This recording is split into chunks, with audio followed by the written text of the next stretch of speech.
오늘 아들을 낳으리니 그 이름 예수라는 제목으로 하나님의 말씀 증거하도록 하겠습니다. 크리스마스를 앞두고 어떤 초등학교에서 학교 선생님이 이렇게 질문을 했다고 합니다. 크리스마스는 누구의 생일입니까? 라고. 그랬더니 아이들이 큰 소리로 외칩니다. 산타크로스 할아버지의 생신입니다. 라고, 생일입니다. 라고. 이렇게 대답하는 사람들이, 학생들이 거의 64%. 그러니까 주님의 생일이 아니고 산타크로스 할아버지의 생일이다. 이렇게 알고 있는 사람이 거의 64%. 그러니까 주님이 나심을 기억하는 성탄절이 아니라 산타크로스를 기억하는 날이라는 것이죠. 선생님이 그래서 또 물었다고 합니다. 크리스마스에 어디에 가고 싶으냐고. 그랬더니 첫 번째는 백화점이고, 두 번째는 영화관이고, 세 번째가 교회라는 것입니다. 그러니까 우선순위가 첫 번째가 교회여야 되고, 두 번째가 백화점이든지 영화관이어야 되는데, 세 번째로 밀려난 그 어린 아이들의 이야기를 들으면서 저는 생각이 좀 많아졌습니다. 얼마나 세상이 상업화되어 있고 세속화되어 있는지를, 성탄절의 의미가 세상 사람들의 어떠한 기쁨의 날, 즐거움의 날로 바뀐, 성탄의 진정한 의미를 깨닫지 못하는 세상의 모습을 우리는 엿볼 수 있는 것입니다. 이런 때 성탄의 의미를 저와 여러분들이 잘 알기를 원해서 오늘 말씀을 같이 나누고자 합니다. 성탄의 주인공은 말할 것도 없이 예수 그리스도입니다.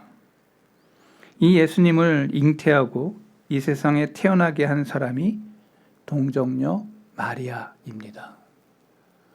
로마 캐톨릭은 동정녀 마리아를 너무 높여서 예수님보다 더 높이는 그러한 우를 범했습니다. 그러나 우리가 팩트, 정확하게 성경을 알려고 할 때 동정녀 마리아가 어떤 사람이었는지, 그리고 예수님을 어떻게 잉태되어 주님 앞에 나아가게 했는지를 오늘 생각해 보면서 성탄의 의미를 깊이 깨닫는 시간을 갖고자 합니다. 마태복음 1장 18절부터 25절과 함께 예수님의 수태 예고를 기록하고 있는 말씀, 누가복음 1장 26절부터 38절, 누가복음과 마태만이 예수님의 아기 예수 탄생에 대한 이야기를 기술하고 있다고 성경은 말하고 있는 거예요. 이제 성자 예수님께서 성령에 의해서 잉태하심으로 인간의 몸을 입고 이 땅 가운데 오시는 인류 역사 최대의 사건, 성경은 이것을 주님의 나심, 최대의 사건, 인류 역사에 이런 적이 없는 하나님이신 독생자 예수님이 인간의 몸을 입고 이 땅에 등장하는 모습, 이것을 성경의 66권 가운데 마태와 누가가 기록을 하면서 인간 최대의 사건이라고 말씀하고 있는 거예요. 오늘 본문을 자세히 보면 동정녀 마리아 없이 예수님의 탄생이 없었다라는 거예요. 그러면 이 마리아는 어떤 인물인가? 우리가 조금 더 깊이 말씀을 통해서 이 마리아를 볼 필요가 있어요. 로마 캐톨릭처럼 이상하게 막 숭배시하고 경배시하는 그러한 마리아 말고 인간 마리아, 그 인간 마리아를 왜 하나님이 택하셔서 독생자 예수 그리스도를 보내게 하셨는가를 생각해 보면 이 성탄의 의미가 그런 것이구나 라는 것을 깊이 깨닫게 될 것입니다. 오늘 이 이야기에 가브리엘 천사가 나사렛 동네에 요셉과 정혼한 마리아에게 짠 하고 나타난 그것부터 성경은 시작하고 있습니다. 여러분, 천사가 있음을 믿으십니까? 저는 말씀대로 믿습니다. 우리의 눈에 보이지 않지만 천사가 있음을 저는 믿습니다. 영적인 세계 속에서 천사가 있다면 마땅히 악령도 있고 마귀가 있다는 것을 저는 믿습니다. 성경대로 우리는 영의 세계가 있음을 저는 믿습니다. 영적인 세계에 이 천사가 마리아에게 나타나 대화하는 내용이 오늘 본문 가운데 기술되고 있습니다. 우리 눈에 보이지 않는다고 없다고 이야기할 수 없는 것입니다. 세상의 이치 가운데 우리 눈에 안 보이는 것들이 얼마나 많이 있습니까? 여러분, 우리가 숨쉬고 있는 이 공기도 눈에 보이지 않는다고 없다고 얘기할 수 있겠습니까? 아닙니다. 눈에 보이지 않기에 우리가 숨을 쉬면서 공기가 있구나. 우리 눈에 보이지 않을 뿐이에요. 이제 우리가 죽음의 시간이 가까워서 하나님의 말씀대로 내 이름을 부를 때 짠 하고 우리 눈이 열릴 때 천사가 내 옆에서 안녕 하면서 우리에게 가자, 이제 하나님 앞으로 나를 이끌 천사를 여러분이 목도하게 될 거예요. 저는 성경대로 믿습니다. 갑자기 제가 이렇게 얘기하니까 빙그레 웃는 친구들이 있습니다. 공상과학 영화나 이런 것처럼. 아니요. 조금 있으면 우리가 실제 할 팩트의 이야기를 저는 나누고 있는 겁니다. 그 천사 가브리엘이 마리아와 어떤 대화를 하고 있는가? 놀라운 내용을 이 마리아에게 전해줍니다. 30절, 31절. 천사가 이르되 마리아여 무서워하지 말라. 네가 하나님께 은혜를 입었느니라. 보라, 네가 잉태하여 아들을 낳으리니 그 이름을 예수라 하라. 여러분, 갑자기 가브리엘 천사가 나타나가지고 무서워 마. 내가 너에게 지금 말하는 거 잘 들어. 이런 거야. 너가 처녀잖아. 너가 조금 이따 임신할 거야. 여러분이 만약에 마리아였다면 이 소식을 듣고서 아마 다들 놀래 자빠지지 않을까 싶어요. 너무 성경을 나와 멀리 있게 생각하면 안 됩니다. 마리아는 인간이었고 그 가브리엘 천사를 통해서 짠 하고 나타나서 그 이야기를 할 때 천사를 만났던 사람들이 여러 모습에서 성경을 기록하고 있습니다. 사가랴 어땠습니까? 제사장이었고 그 회막에서 그거를 보고 있는 그 대화하는 모습 속에서 성전에서 여러분 그 모습 속에서 사가랴가 했던 모습을 성경은 기술하고 있어요. 근데 지금 마리아와 이 가브리엘의 천사의 대화 속에서 우리는 놀라운 말씀을 듣게 됩니다. 네가 임신하게 될 거야 라고. 성령을 통해서. 천사의 예언은 상상할 수 없는 일이었습니다. 상식적으로 있을 수 없는 일이었고 만일 임신한다면 그 결과는 마리아에게 치명적인 문제가 됩니다. 그럼에도 불구하고 젊은 처녀 마리아에게 믿음으로 고백한 대답은 이것이었습니다. 우리 가슴을 뛰게 합니다. 주의 여종이오니 말씀대로 내게 이루어지이다. 말씀대로 가브리엘 천사가 말한 대로 내가 이루어지이다. 38절에 얘기하고 있어요. 성탄절은 예수님의 탄생하시는 날입니다. 아기 예수님이 동정녀 마리아의 태 속에 있었습니다. 성탄은 이 마리아의 태 속에서 나오는 이야기를 말하고 있습니다. 마리아 없이 예수님이 없다 이런 말이에요. 오늘 말씀을 통하여 이 마리아의 신앙을 우리가 되살펴보고 싶습니다. 마리아가 어떤 사람이었기에 하나님은 마리아를 통해서 예수님을 이 땅에 보내셨는가? 첫 번째, 말씀에 절대 순종하는 마리아였다라는 거예요. 말씀에 순종. 마리아가 이르되 주의 여종이오니 말씀대로 내게 이루어지이다. 천사 가브리엘의 스테고지를 들으면서 의문점을 제기하고 그 대답을 모두 들은 마리아는 마침내 그 말씀에 순종하는 모습을 보입니다. 주의 여종이니 말씀대로 내게 이루어지이다. 즉 마리아는 하나님의 뜻에 전적으로 복종하기로 한 것입니다. 마리아의 신앙은 말씀에 절대 순종하는 신앙이었다는 거예요. 여기 주의 여종이라는 게 둘레라고 써 있어요. 둘레.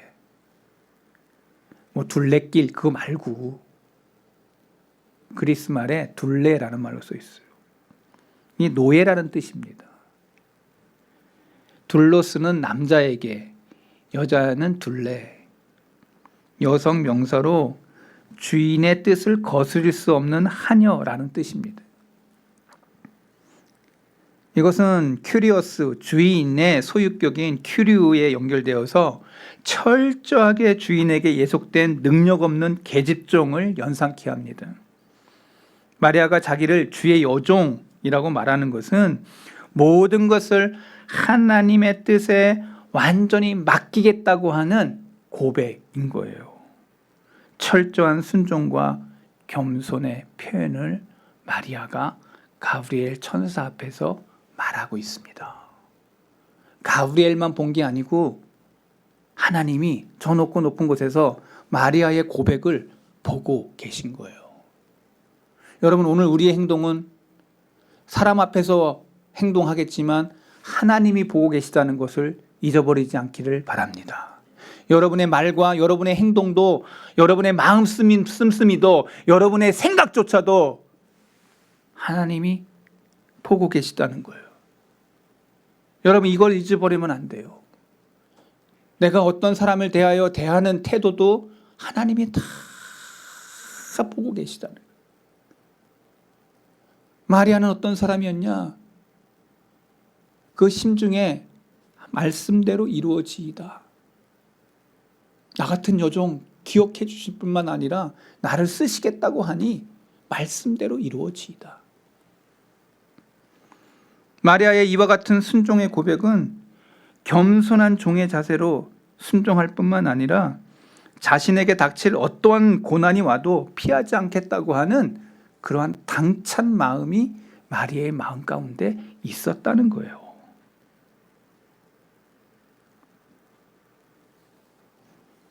순종의 원형을 우리에게 보여주고 있어요. 한마디로 말하면 마리아는 순종의 사람이었다. 그렇다면 이제 예수님을 생각해 봅시다. 이 마리아만 그런 것이 아니라 예수님이 어떠한 순종을 했는지를 우리에게 말해줘요. 예수님은 인류를 구원하기 위해 하늘 보좌에서 이 낮고 낮은 곳으로 육신의 옷을 입고 하나님이신 독생자 그 아들 예수님이 인간의 몸으로 성육신한 날이기도 합니다. 빌립보서 2장 5절부터 8절에 사도 바울은 이렇게 예수님을 이야기했습니다. 같이 읽어볼까요? 너희 안에 이 마음을 품으라. 곧 그리스도 예수의 마음이니 그는 근본 하나님의 본체시나 하나님과 동등됨을 취할 것으로 여기지 아니하시고 오히려 자기를 비워 종의 형체를 가지사 사람들과 같이 되셨고 사람의 모양으로 나타나사 자기를 낮추시고 죽기까지 복종하셨으니 곧 십자가에 죽으심이라. 하나님의 아들 독생자 예수님이 인간의 몸을 입고 십자가를 지시려고 종의 모습으로 가장 낮은 자리에서 그렇게 오셨다. 그리고 우리를 위해서 죽으셨다. 예수님은 한마디로 하나님의 말씀에 순종자의 삶을 사셨다. 그런데 예수님을 낳은 마리아도 순종의 삶을 말씀대로 이루어지다 그 믿음을 가진 사람이었다. 오늘 성탄을 맞는 우리 성도계 교우들이요, 저와 여러분이 하나님의 말씀에 순종하는 사람이었는지 자기 자신을 비춰보시기를 바랍니다. 말씀 앞에 내가 순종한 사람이었는지, 말씀에 합당한 삶이 내 삶 가운데 있다면 그 사람이 믿음의 사람이요, 신앙의 사람인 줄로 믿습니다. 두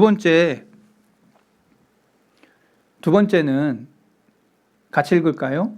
죽음을 각오하고 잉태를 받아들였다. 목숨 건 뭐예요? 헌신이었다. 헌신, 이 몸을 드렸다라는 말이에요.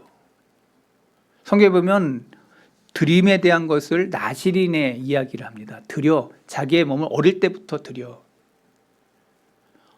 몸을 드렸다, 헌신했다. 말씀대로 내게 이루어지이다. 마리아가 고백했는데, 마리아가 천사의 수태고지를 순종하는 마음으로 받은 것은 죽음을 각오한 결단이었다는 거예요. 목숨을 건 헌신이었다는 거예요. 처녀가 아이를 뵈면 음란한 여자라고 하여 돌로 쳐 죽이는 율법의 말씀이 기록되어 있습니다. 신명기 22장 23절부터 24절 같이 읽어볼까요? 처녀인 여자가 남자와 약혼한 후에 어떤 남자가 그를 성읍 쪽에 만나 동침하면 너희는 그들을 둘 다 성읍 문으로 끌어내고 그들을 뭘로? 돌로 쳐 죽일 것이니 그 처녀는 성 안에 있으면서 소리 지르지 아니하며 그 남자는 그 이웃의 아내를 욕보였음이라. 너는 이같이 하여 너희 가운데서 악을 제할지니라. 여러분, 지금 마리아는 돌에 맞아 죽어야 될 신세에 처하게 된 거예요. 난 요셉 정혼만 했지 육체적인 관계를 맺지 않았고 임신을 했는데 이거 진짜 못할 일이 된 거예요. 근데 요셉의 성경에 보면 요셉은 그 소식을 듣고 가만히 끊고자 하여, 정말 요셉도 정말 멋진 사람이에요. 마리아를 살리기 위해서 자기가 아닌 담의 씨가 있는 것을 알았는데 도저히 이해할 수 없는, 근데 요셉이 또 음성을 듣지 않습니까? 데리고 오라고. 여러분, 여기에 요셉과 마리아의 신앙이 나와요.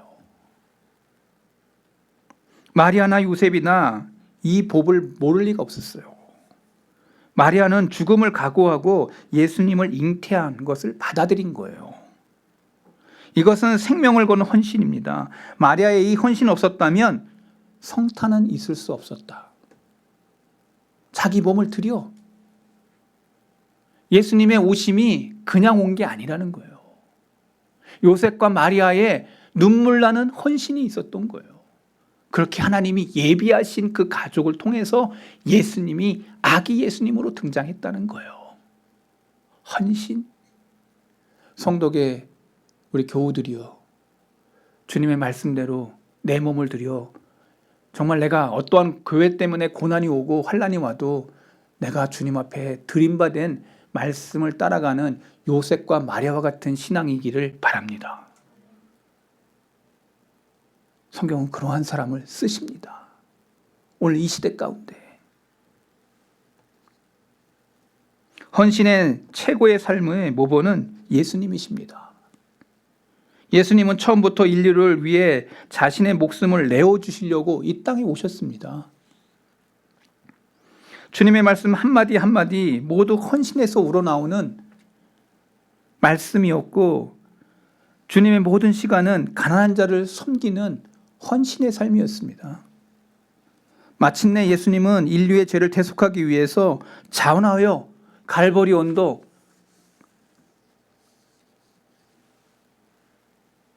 십자가를 지기 위해 물과 피를 쏟으시면서 목숨을 버리신, 이 모든 것은 하나님 아버지의 말씀에 절대적으로 순종하시는 헌신의 삶을 사신 예수님을 우리에게 보여주고 있습니다. 세 번째, 같이 읽어볼까요? 아들을 낳기까지 동침하지 아니함. 요셉과 마리아가 순결을 지켜요. 순결.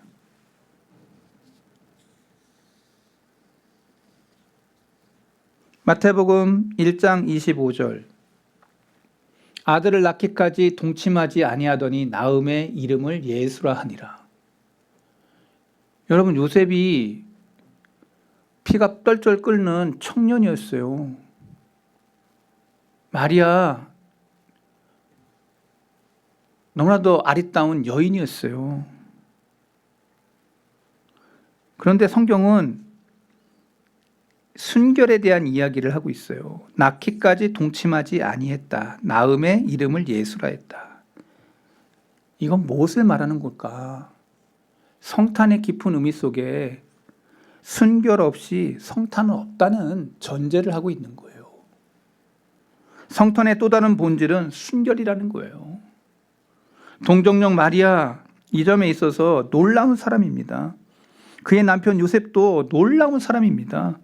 성경은 이 두 사람에 대하여 이렇게 얘기합니다.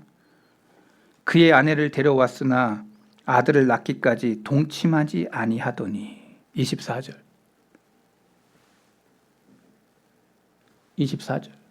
동침하지 아니하, 데려왔으나 동침하지 아니했다. 25절.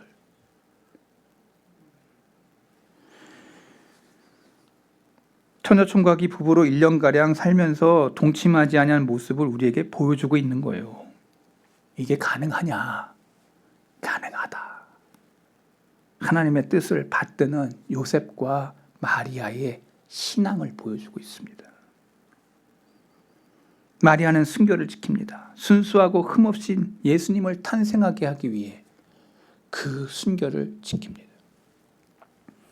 여러분, 이 시대가 얼마나 악합니까?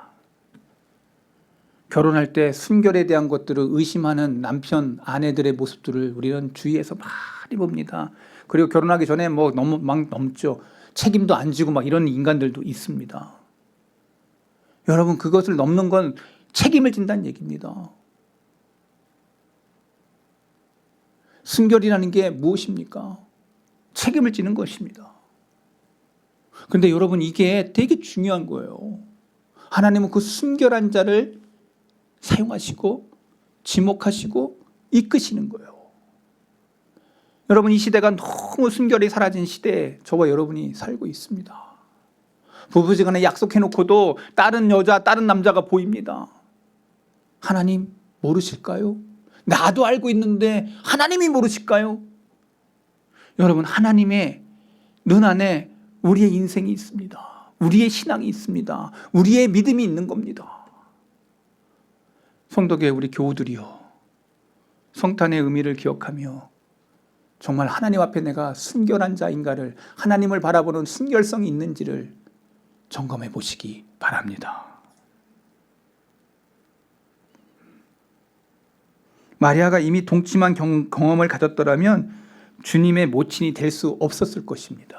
하나님이 그렇게 선택하지 않으셨을 것입니다. 21세기는 혼합의 시대가 되고 있습니다.